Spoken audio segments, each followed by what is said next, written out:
Hello everybody, welcome back. Today as well we have got to another video. In this video I'll show you how you can add Github profiling in your resume.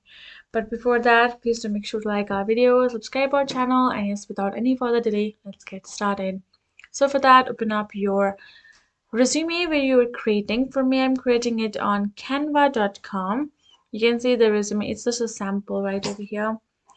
I'm just gonna delete this and zoom in a little bit, and I'm gonna go to GitHub and I'm gonna simply sign in right over here. Go to my profile and I'm gonna simply copy the profile link.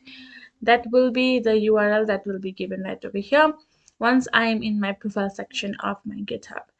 Then once I've got the link, I'm gonna be going to the resume and I'm gonna simply paste it right over here, and I will be able to add it, and now I'm gonna be able to edit it however I would prefer, and I'm good to go. That is just basically it. You simply have to make sure to copy the correct URL. Don't mistaken on that, because it will be very unprofessional for the matter. Come over here, paste it, and your digital resume is ready for you to be sent and access your GitHub profile link as well. Now that is it. Hope this video helped you guys. Thank you so much for watching. I'll see you guys in our next video.